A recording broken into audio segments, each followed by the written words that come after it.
A huge warm welcome to the Art Vlog, Art Lovers, with me, George Dopamine. The Art Vlog is a vlog that takes you into galleries and exhibition spaces across London, the southeast of England and beyond. And I can't wait today to explore with you the new Blockbuster at Tate Modern, Expressionists, Kandinsky, Münter and the Blue Rider. This show includes a very generous set of loans from the Lenbachhaus in Munich, the world's best collection of Blue Rider works, and certainly the world's biggest. The Blue Rider were an interesting group. They coalesced in Munich in that years just before the First World War and consisted of musicians, artists and writers. They were not a coherent artistic style, but more an almanac at first, a book called The Blue Rider, which included texts and images. The artists of The Blue Rider did exhibit together twice in Munich in 1911 and 1912, and that first exhibition travelled around Europe. But what did unite them was the use of colour and spirituality. In terms of colour, they were not like the Cubists in Paris, who drained colour from their works. They enhanced it, massively influenced by Fauvists like Matisse. And for them, colour was much more than an aesthetic choice. It was a gateway into the spiritual. You might wonder why they were called the Blue Rider, and it was partly because of Marc's love of horses, but it was also because Kandinsky said this about the colour blue. The deeper the blue becomes, the more strongly it calls man towards the infinite awakening in him and a desire for purity and finally for the supernatural. Whereas Marc saw blue as a masculine principle, astringent and spiritual, and yellow a feminine principle, genuine, gentle, gay and sensuous. Colour was absolutely crucial to these artists, and it was a gateway into the spiritual. I'm going to expect in this show great works by Kandinsky, Marc, Macke, and Münter and many others, and I'm hoping for documentary evidence as well. I'm hoping to see some of Kandinsky's first abstract works, because it was in Munich that he became one of the world's first ever purely abstract artists. The show's on until the 20th of October. It's £22 to get in. Come and join me as we head inside. As always, it's better to see this work live, so if you're going to the show and you want to be surprised by the works, then do skip forward to my review by following the chapters in the description. I'll introduce each section to this show, but leave you in the capable of hands of the expressionist art. And the first room is strange in a way. It introduces the two headliners of the show, if you like, Kandinsky and Münter. But I thought it chose rather strange works to introduce them, including these interesting photos from the Deep South in America. Before the show begins to warm up a little bit with the two rooms, Munich, the politics of looking, and concentric circles. And these rooms remind us that the Blue Rider gathered in Munich, which at the time was quite a progressive and liberal city in Bavaria. And the Blue Rider themselves were a very international group. There was Americans and Eastern Europeans of Jewish descent, Russians, Austro-Hungarians, as well as Germans, all thrown into this melting pot of the city. And the New Artists Association of Munich, or the NKVM, founded in 1909, was a progressive art establishment which allowed women members. And it also reminds us in these early rooms both of the multidisciplinary nature of the Blue Rider group and their associates, and also the vast variety of different artistic styles.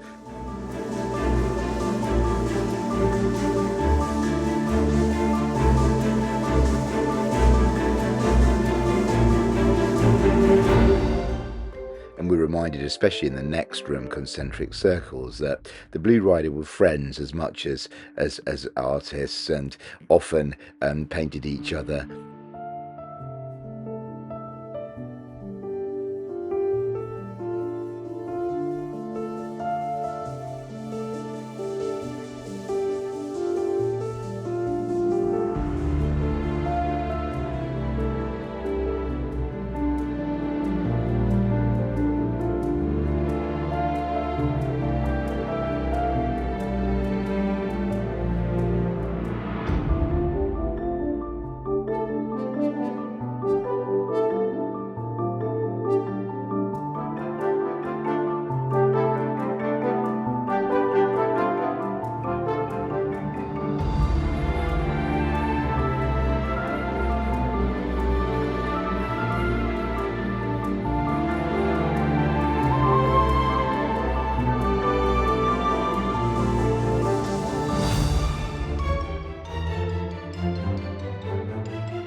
have to confess that I've found the flow of the show at this point a bit jerky, because we then are transported to a series of pictures by Gabriele Münter that follow her journey to Tunisia with Kandinsky in 1904 and 1905. And then this swiftly follows a look at a section called Performing Gender, which explores Mariana Veryevkin's rejection of gender binaries. Apparently she said, "I'm not a man, not a woman, I am I," and her support of androgynous performer Sakharov.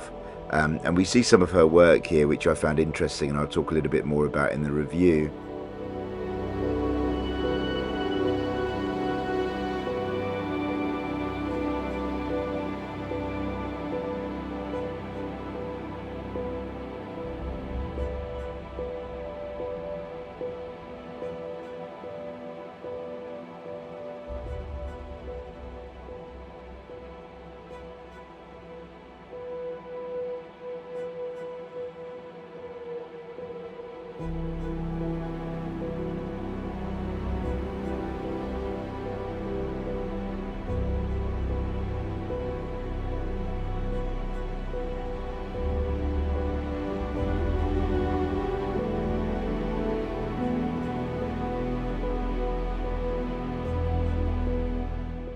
The show crackles into life for me in the room Murnau, The Possibility of Place.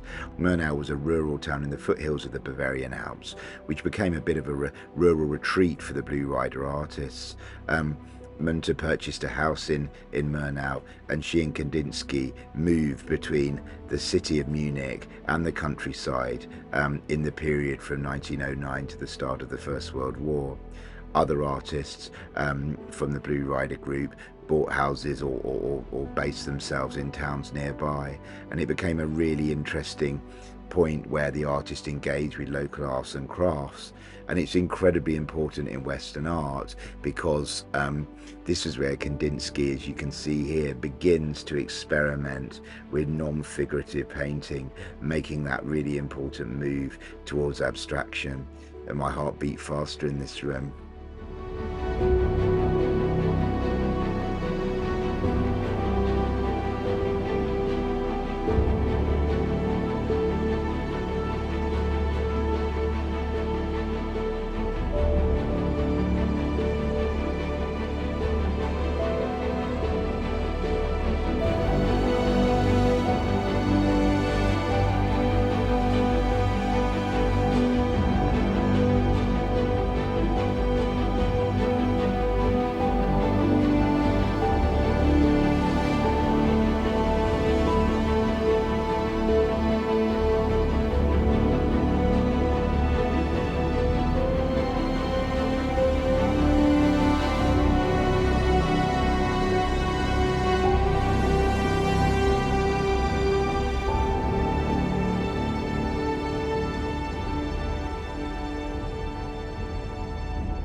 In this section, Artists and Collectors, which sort of goes down a corridor between the two main sections of the space, we get to explore how the Blue Rider were influenced by crafts and by art from around the world.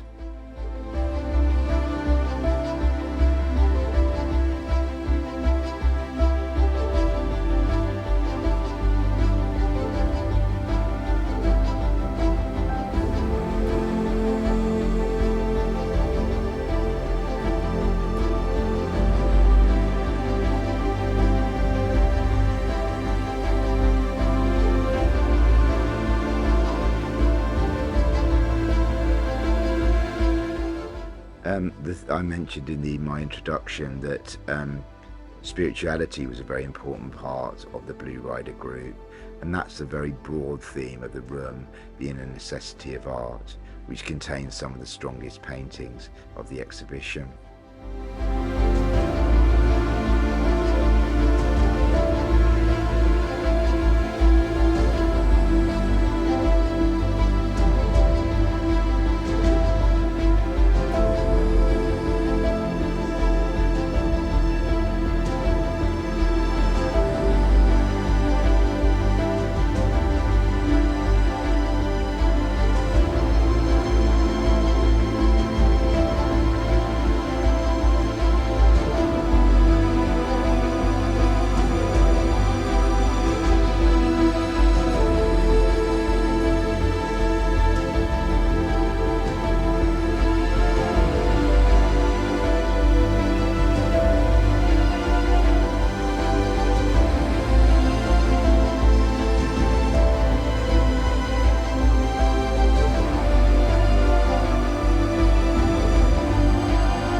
After this epic feast of outstanding art, you kind of are taken through to three smaller rooms, which look at how sound, colour and light were used by the Blue Rider group. In the sound room that you hear works by Schoenberg piped through from the ceiling, along with this work which was directly inspired by Schoenberg's work. In the colour room, we look at how prism was used to experiment and accentuate colour. And there's a work by Oliver Eliasson in the light room.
Final room, we were able to finally engage directly with the Blue Rider Macke, and also with a range of, I would say, mixed works by artists from the Blue Rider group. And there's quite a bittersweet feeling to this room, because Macke and Marc, two key artists from the Blue Rider group, lost their lives in the First World War. And so you're left with this massive sense of what if, and I'll talk a little bit more about that in the review as well. But enjoy these works, and I'll see you at the end of the exhibition.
I really hope you enjoyed that exploration there of Expressionists, Kandinsky, Münter and the Blue Rider from Tate Modern. And if you're not able to go and get to this show, I hope it gave you at least a little sense of what the show was like.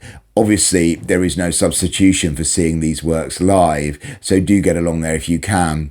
And for me, the real theme of the show was art conquering all, especially conquering some slightly iffy curation.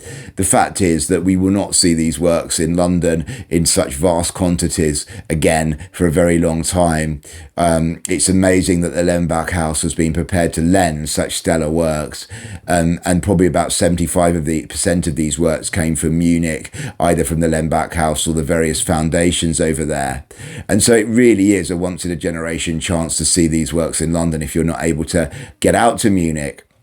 And there was some fantastic work on display. The Kandinskys obviously stole the show to a certain extent. My heart beat faster looking at this wall, where you saw him dabbling for the first times with abstraction in this Blue Rider moment, or this painting as well. I thought that Gabriele Münter was a really nice anecdote. She had a wry look in her portraits, especially showing Kandinsky holding forth and people having to listen to him. And she was actually treated quite badly by him in the end, but that was after the Blue Rider had disbanded. And so she was a really refreshing kind of pared back expressionist. I thought that Franz Marc's paintings were wonderful. I'm a fan of his, and I love his expression of different animals. There's something quite threatening, dark about them in some ways, but also a tremendous amount of empathy. And for me, Marianne Werefkin is a revelation as well. I've only really come to know her work in the last couple of years, and I'm very glad I do. I love this blue scene of the skaters. In fact, my friend who I went around the exhibition with really liked this one too. There were some artists which didn't quite reach those heights, and I would say some strange curatorial decisions. I thought the first half of the show lacked a really nice flow. It was a bit stop-start, and you began to question the themes a bit.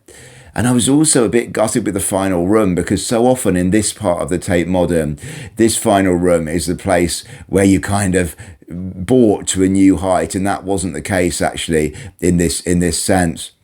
And also it was a show, I must say, where I felt it was so much of our time, and in some ways it could be accused of trying to shoehorn the Expressionists into the concerns of our time. I'm always up for reevaluating artists and art movements and seeing how they can be interpreted in different ways. But in some ways this felt kind of a bit forced. Not to say that these artists were not very modern in lots of their lives as well. I thought that another really interesting thing was the diversity of styles. And in some ways that was a strength. You saw that the Blue Rider group were very open to different forms of artistic expression. But at the same time, in some cases, it meant putting in artists whose works did not necessarily fit with the explosion of colour which made this show such a highlight. But overall, I'm very, very glad I went. I think it's a good show. Just concentrate on the art is my view on this show. And I do think that £22 is really good value for seeing these works. It really special to see them in London. And this show's on all the way until the 20th of October. I'll be back, no doubt, several times, taking different people around it. And I hope that if you're in London, you're able to go in too. I would give this a 7 out of 10 overall, because the art was incredible, but the curation did let it down a bit, and I found it a tiny bit frustrating. But well done to the Tate for getting this loan. It's a really great opportunity to see these works. There's lots more shows coming up from London, including Michelangelo, Caravaggio as well, so do stay tuned. Don't forget to subscribe to the Art Vlog, and most importantly of all, get out there and explore the wonderfully rich UK art scene.